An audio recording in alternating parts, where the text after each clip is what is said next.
Okay, so I was just watching the first video and it kind of dawned on me that maybe I should, I don't know whether it's a disclaimer or what, but I should probably put out there. Um, I'm not a psychiatrist, I am not a counselor, I am no certified anything. I am simply a woman who has lived most of her life, even if a portion of it was undiagnosed, um, as somebody with mental illness, who has learned behaviors, uh, and just different life experiences. Um, as you can see, we're in a different setup. I'm sitting out on the back porch on a couch. Hopefully it's not too wobbly. I'm just using my hand to hold it up. So we'll see. I hear the little grasshoppers and everything. Um, what prompted me to even entertain the idea of doing a vlog is that I had at one point, I don't know, a month or so ago, I guess, written out my story, or a brief synopsis of like the main molding factors, I guess, of my life that I can remember. It was prompted by a request on a Facebook group I was in, but I am no longer in. And with my recent go at counseling again, and being in the relationship I'm in with my husband, and for the first time in my life feeling comfortable enough to put myself out there, to be vulnerable and to allow myself to feel things. Certain things have come back up from my past that I had previously kind of just like blocked. And so I'm going through that, and so I wrote out my story for the first time, and I'm not gonna lie, it took a very mental and emotional drain on me. It was very overwhelming, and it was very difficult to deal with for a number of days after. I have shared that with just a handful of people. Most of my family don't know most of what's in there, and the people I've shared it with are just a few very close friends, my husband and my counselor. And I hope to one day get to the point where I'm not embarrassed and ashamed by a lot of it, and am willing to put it out to more people. Part of it, I fear judgment. I fear, I guess, being disvalued, being attacked. Some of my experiences, having them discounted, and I don't really, I'm not in a place where I'm able to handle that at the moment. So we're not putting that out there quite yet. There are some people that will never know most of that, because I will never be okay telling them. But anyway, so I wrote that, and talking to a couple of friends, I have been able to utilize some of what I've been through to, I guess, help them see situations that they are in or were in that were similar to mine, and maybe see a different way of looking at it, a different point of view. I'm not real sure. Which got me to thinking the one day, and I'm like, there's got to be something I can do where I can use this to help people. And so I'm asking my husband the one day, we're in the truck, and I don't remember where we're going, and it doesn't matter. And I'm like, I've used this stuff with a couple, 2 or 3 people.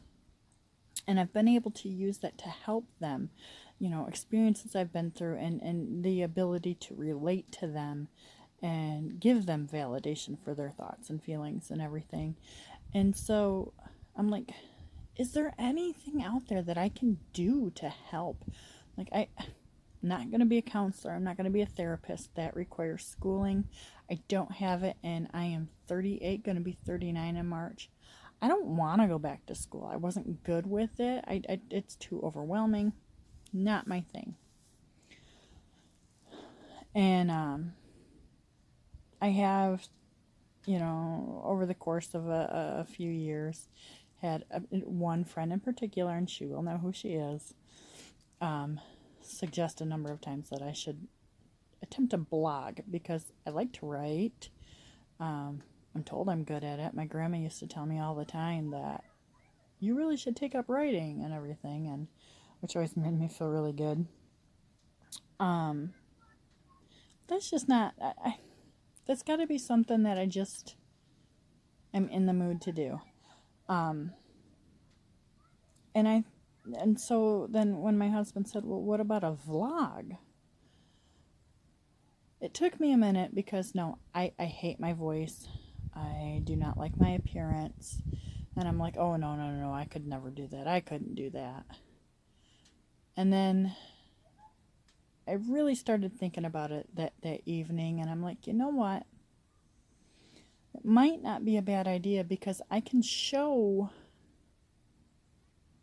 like the raw side to things. I can, if I have a breakdown, and you can see what that's like, and you can see that I am just like you. Maybe not just like you, and maybe you're not just like me, but you can see you're not the only one, and that it can be the silliest thing that'll trigger a breakdown and everything, and that's okay. And you can see just the raw emotion and everything. And I think it's more personal this way. And when you're I know when you're dealing with a number of things, you need it to be personal, but something so intimate as your mental health, I think you need a personal connection, a personal view of it. And you really need it from somebody who's gone through it and is going through it, or is going through it, not somebody who's read a book and done some studies and gotten an education. You need kind of like the School of Hard Knocks education. That's what you need it from. And sorry, there's a bug. And so I can offer that. And that's where this went. That's how this has started, and I'm actually pretty excited about it. Like at first when we were talking about it, and I'm with my husband, and I'm like, okay, we can do it. I said, but I can't sit down. I can't watch those videos. I cannot edit those. I'm like, that's gonna have to be something that you can do. And okay, yeah, that's fine. He can do that. And I really had no intention of ever watching one of my videos and just putting them out there. And it was really something to share it with him. And I was at my computer, and I had my earbuds on because I was working on the letter I talked about in the last one. And he was over at his computer, and I'd sent it to him, and I didn't realize he was watching it, but apparently he was. And I get this text on my phone because my earbuds have blocked out any sound other than the music going on in them. So if he was trying to talk to me, I didn't know it. And it says, I think you did a great job on that video, with a smiling and a grinning face. And I actually screenshotted that today and kept it on my phone, because it's things like that can really make a difference. To the person saying it, it might not be a big deal, but when you're the person receiving it, when you already feel so much doubt in yourself and in your abilities and feel so low, that is just a really big thing. So, but anyway, so I went back and I watched it today because I was like, well, I don't want to keep talking about the same exact thing, and I couldn't remember what all I'd talked about and everything. So I needed an idea of what I'd talked about previously. And it was really interesting to do because it was like, I didn't hate looking at it. I didn't hate the way I looked. I didn't hate the way I sounded. I'm not saying I loved any of that. I'm just saying I was able to look at it for what it was. And I really just can't explain it. I didn't hate it, and I felt good about it, which is kind of amazing, really. But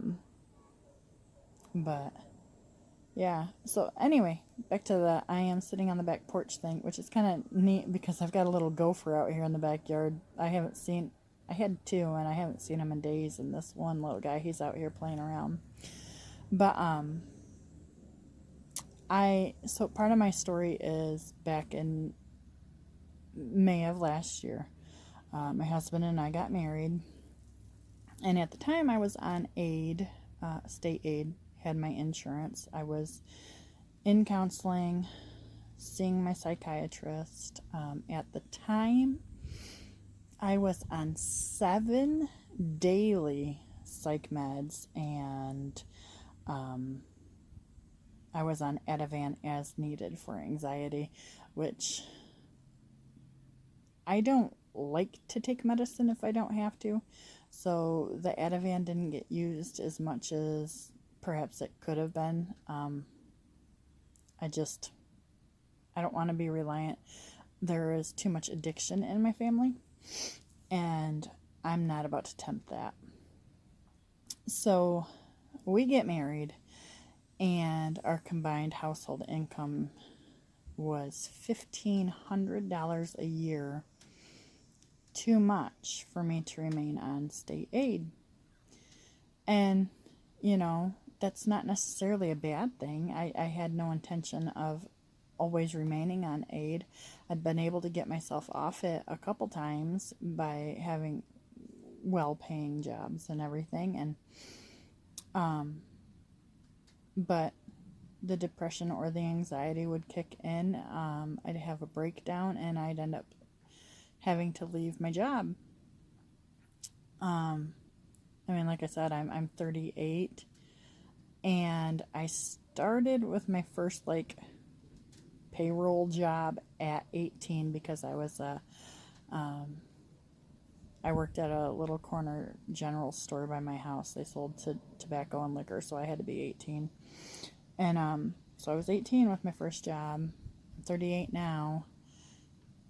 And I believe at last count I was 50 or 52 jobs I have held in my life. That have been turned into the IRS. I've done a babysitting job here or there. I tried earlier this year to do a little dog walking thing. My anxiety was too much for that. But so here's May, and I no longer qualify for aid. Okay, well, my husband and I were working part-time as janitors, so we had no insurance available to us through work. So we did, in hopes of me being able to keep not only my mental health in check, but I also have a number of physical health issues.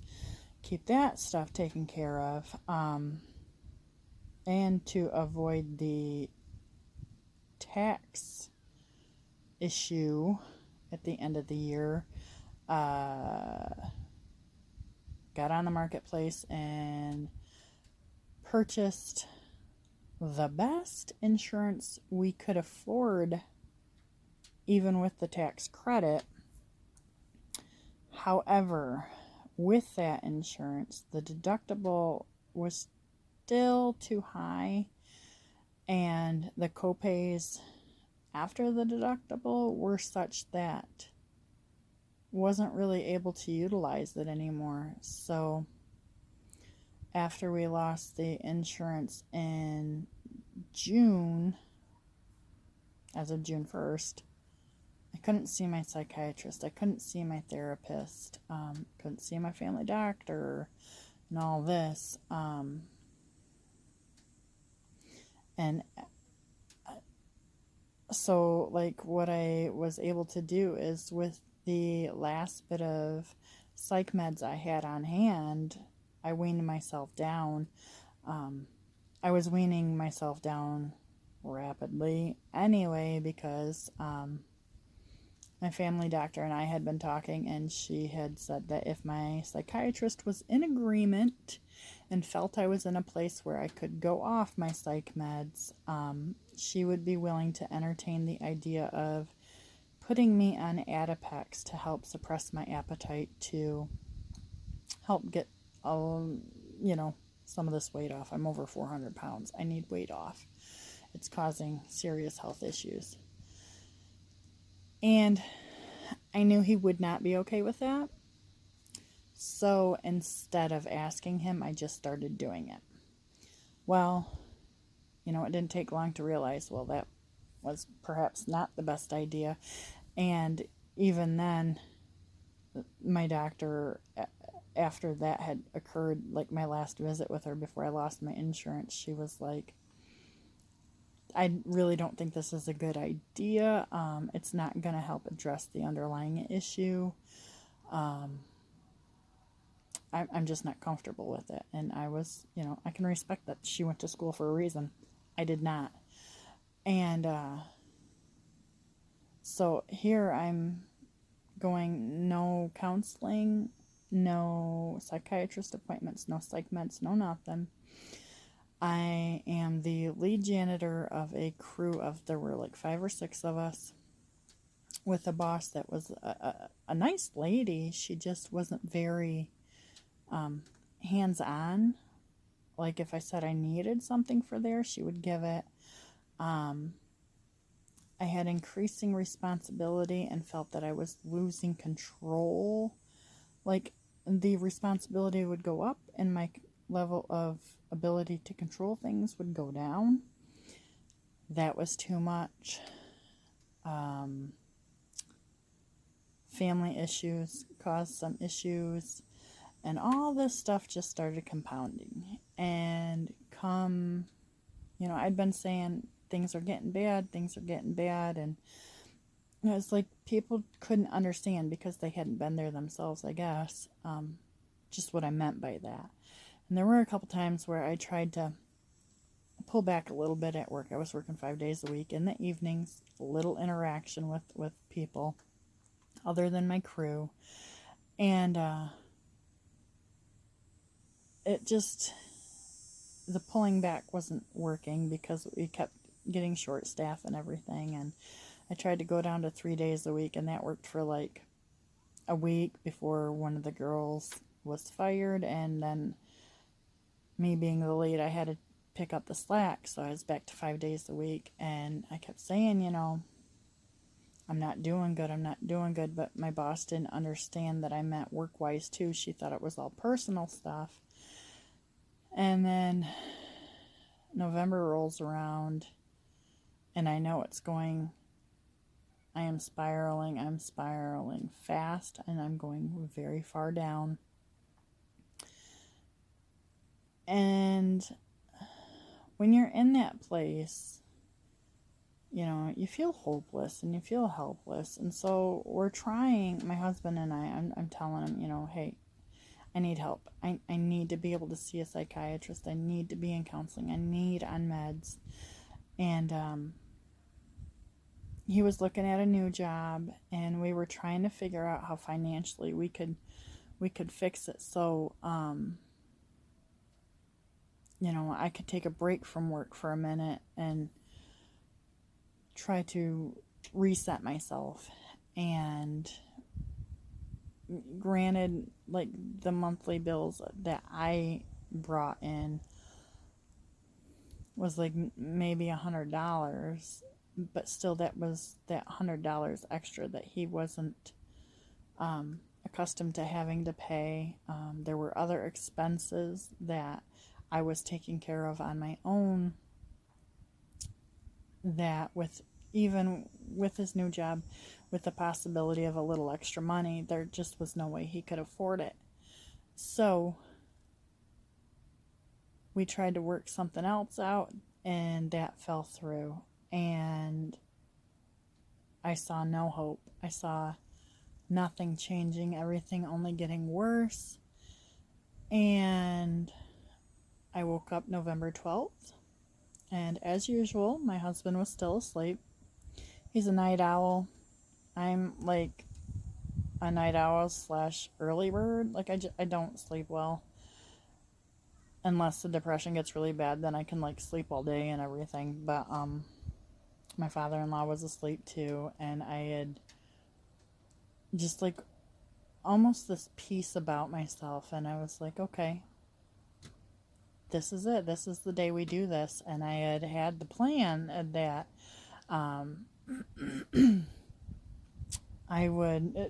we parked our vehicle in the garage, and it's a big old 2000 Yukon XL. It's a gas hog. And I had the idea that I would just leave the door shut in the garage and start it up, and hopefully just slip away, and but I start thinking, well, the door from the garage to the house is like 10 feet from our bedroom door. It's like a straight shot, and we don't leave the door shut at night. We just have a curtain over it. And I was like, well, how long will it take for it to work for me? And how long would it take to get into the house and cause harm to my husband? And as I'm looking it up, I stumble upon this website. I believe it's called Lost All Hope. I have it bookmarked, actually, on my phone and on the computer. And I found it to be a very informative website. Like, it is from a suicide survivor. They attempted, failed, and it led them to, put this out there. And they go through the different means of suicide, and they tell you, what happens if you're successful, but they also tell you what happens if you are not successful. And that is what saved my life that day, because what I needed was a pain-free and an easy way of doing it. One, because I'm a baby when it comes to pain, but more importantly, because I needed to have something where whoever found me, whatever loved one, the last thing they saw of me was not with a gunshot, was not with a noose around my neck, or blood running from my wrist because I slit them. I needed to look peaceful. And in that page, it told me that statistically, you will fail more than you will not fail at a pain-free attempt to kill yourself. And then not only that, what ends up happening most of the time is you cause far more harm than you would imagine. Like, dying would be the easy thing. Far too often you turn into a vegetable in various degrees, and the burden you thought you were to your family before is nothing compared to what you end up becoming ultimately. And that was a very eye-opening day, I think, and a very emotional day, obviously, because when I read that, I couldn't do it, and I just laid there and I sobbed and I sobbed. And obviously my husband woke up, and it took a minute for me to be able to tell him because I was so embarrassed and so ashamed of where I'd gotten to. And so I told him, and now I can't remember everything that was said. Obviously, I don't even know if I was following it all then. I just remember that at one point we sat at the side of the bed, and with tears in his eyes, he asked me, "Don't leave me, please don't leave me, not like that." And we just sat there and held each other, and we promised each other we would stay and we would fight, and we knew it wouldn't be easy, but we'd get there. And so that was November, and so we didn't go to work that day, and let my Noel talk to our boss. We worked together. I was actually his supervisor, and he told her, what was going on, and we were very open about what had happened. And my anxiety had been getting worse anyway, and I started being less reliable to come in, and I'd asked for less responsibility because I wasn't being so reliable. And ultimately it ended up with my husband did get the other job, and the day after Thanksgiving was both of our last days. And our income had dropped drastically at that point, and I then qualified for aid again. And so fortunately, I was finally able to get back on the Medicaid, and it took a number of months. Like, that was November. I had coverage through the marketplace with Blue Cross already throughout December, and I got that canceled real quick, and then I had the intermediate Medicaid, and it wasn't until February that I had my health plan where I was able to actually see the doctor and everything. And when I went to decided, I finally had the insurance where it was going to be, so there wouldn't be I have this insurance, but in a month it's going to be a different insurance kind of thing, getting in with the doctors. I wanted to get in with my doctor, but then I started thinking, and I'm like, well, it's been almost a year, I haven't seen him, and I have felt throughout the years that I didn't just have major depressive disorder and anxiety. I felt that there was more. I'd always felt that there was more. And so I thought, well, maybe I wanted to try with a new psychiatrist. Not that mine was a bad psychiatrist, just that I was scared that he would just put me back on those 7 meds and we'd be right back where we were before, when I didn't really feel like those meds were helping too terribly much anyway. And so that's when I went in for that intake with the community mental health that I talked about in my last video, where she told me that she didn't feel I had any real mental illness. So I decided to go back to my counselor, or to my psychiatrist, sorry. And my counselor had, in the meantime, gotten a new position at the office there and was no longer seeing patients. So I had to find a new counselor too. And they had like 2 other counselors there that he recommended, my psychiatrist, and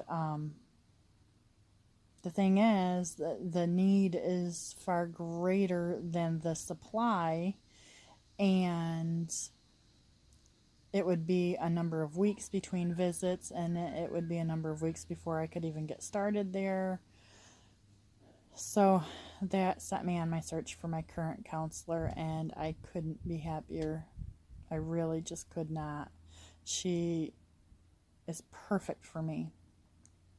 But when I went back to my psychiatrist for that first visit, I explained everything, and I had told him my reservations of coming and everything, to coming back to him. And I wasn't even able to get it all out before he started, well, let's explore the bipolar. And there was such relief. It was like, yes, let's explore that, because that's how I feel my mind has been working all this time. So, okay, November I was out of work. It was April before I was finally able to get in with my psychiatrist. And here we are, middle of August. I am still not working. Still trying to get a handle on this mental health stuff and being stable enough to try to work. I, a few years back, filed for disability on my mental health. Well, with the mental health being the main issue. My psychiatrist at the time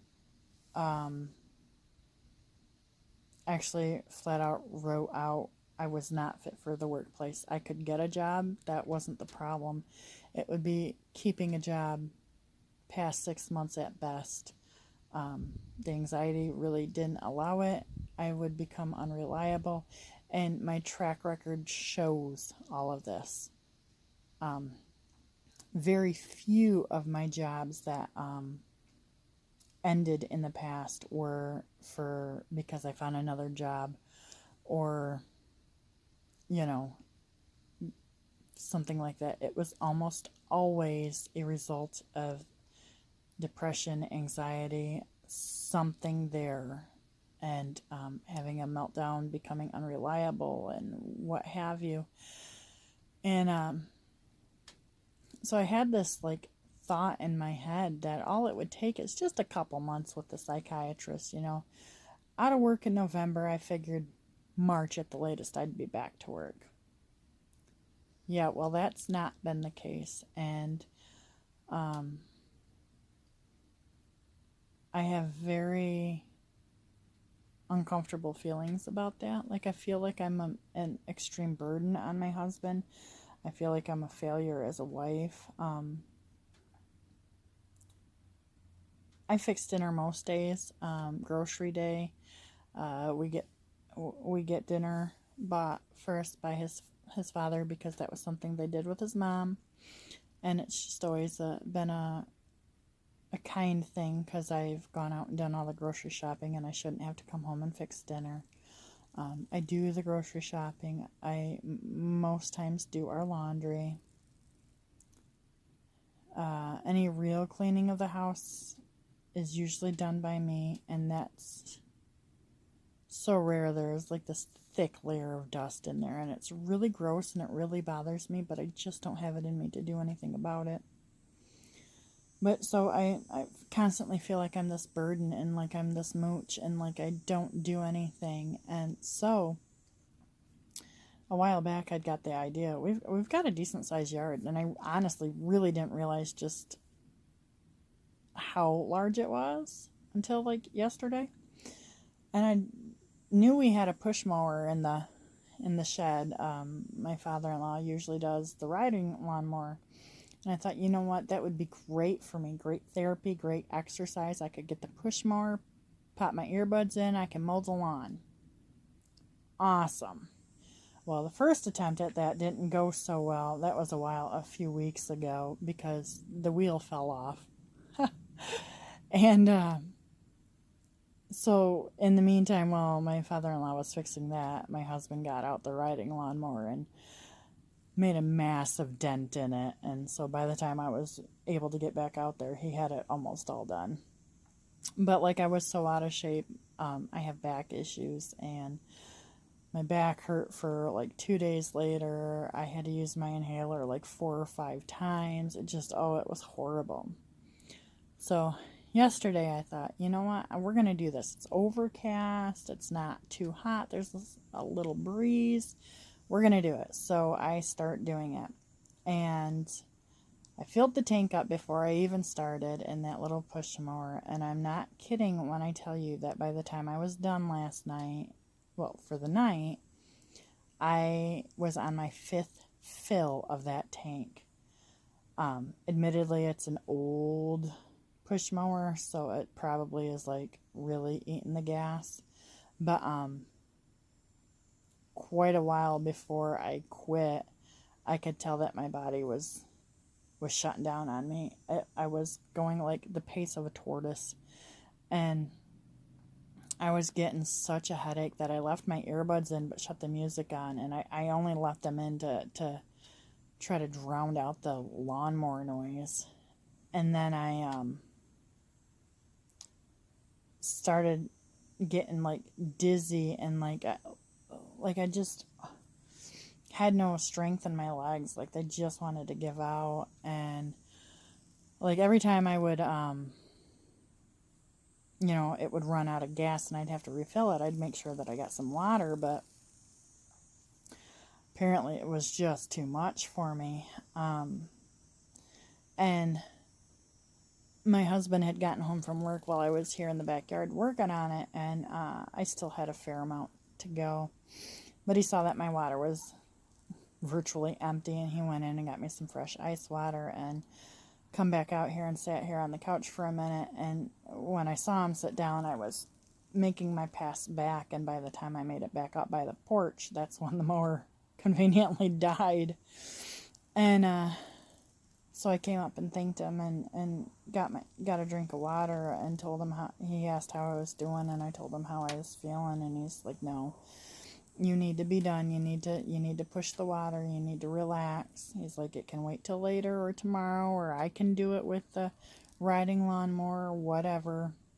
He said, you got a lot done, and but I was trying to, one, not make him have to do it because his allergies are horrible, especially with cut grass. And selfishly, more importantly, I had this idea that I could do it. I'd get it all done. I could do a video and show people, look, this is what I did today, and I could be really proud of myself because I did something, and I wasn't just being a lazy mooch and this burden. I was, productive, and I did this great big thing for me, and it didn't happen. And I sat there for I don't know how long here on the back deck before I even had the strength to try to get up with my husband's help and walk inside and get to the shower and get the dirt and the grass and the sweat off me. And I was so exhausted, and it was like 6:15, and I was like, I gotta be done. And I would have gone to bed right then and there, but because of some dietary testing thing I'm going through right now, through midnight tonight, I had to get food to eat, or it would totally throw off my testing. And this is a 6-day process, and I'm on the last day today, and I didn't want to have to do it all over again. So I finally, I got some peanuts and some high-fat stuff in me, and I laid down for a bit with the fan on after my shower and everything, and in the dark, and let my husband go downstairs and do stuff on his computer. And after a while, and I took my headache medicine, pushing the water and everything, I started to feel better. Pretty sure by his Google search and just knowing that it was just dehydration, it was too much. And apparently the few minutes of sun, whether the overcast was there or not, was enough that I'm burnt today. It doesn't hurt yet, but I am red. And but I felt so defeated and so discouraged and so frustrated and so upset with myself that I wasn't able to do it. Though I knew long before I had stopped that I needed to stop. My body was telling me, you have to stop.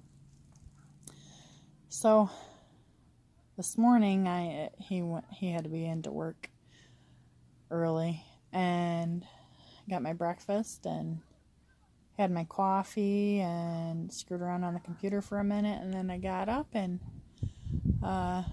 came out and I finished it, and I feel better now. And I sent him a picture of the backyard all mowed and said, look, I got it finished and I lived to tell about it. And he texted me back, good job, and screenshotted that too, because that was such a... I need encouragement and notice that what I've done is good. I'm very needy. I am very needy. Unfortunately, life has kind of created this neediness within myself, and I'm embarrassed by it, but it is what it is.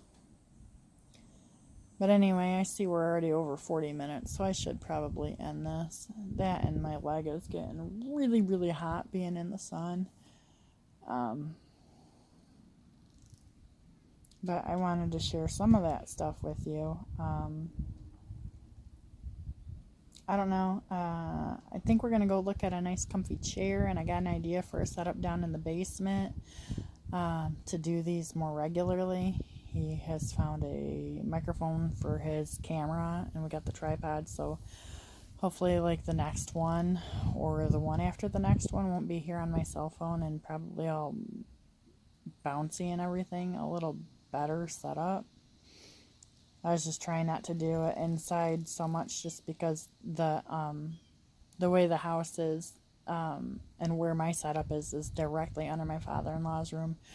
So I don't know if you noticed in the last video, I didn't, and I wouldn't have quite put it together until my husband told me that you can hear when my father-in-law is walking. It's like this loud banging sound kind of. And I didn't want to be in front of the computer again, because I noticed in the reflection of my glasses when the screen kept going on and off for whatever reason. I wasn't even touching anything. I don't know why it did that. My lenses would light up and everything. And I wanted to change it up a bit, and come out and enjoy this and be able to look at this lawn and be like, look what you did. You did a damn good job. You should be proud of yourself, because finally I am proud that I was able to do it and everything. I just wish I'd been able to do it before, all in one day. But I guess, to be fair, it's been like well over 10 years probably since I've push mowed a lawn, and I'm considerably heavier than I was then, and I have lung disease and back issues now that I didn't have then, so I guess I did a damn good job. So I'll give myself that. Anyway, so I'm going to go in. I think I'm supposed to start dinner soon. I don't know what time it is. It doesn't show that here on the phone. But I'm going to do that, and I aim to work on my letter a little bit more. Talked to my pen pal earlier today, and I told her I would get to it. So I'm going to get working on that a little bit more, and hopefully within the next few days that'll be finished and I can get it off to her. Preferably before that month mark hits that I started the whole thing. So until then, folks, talk to you later.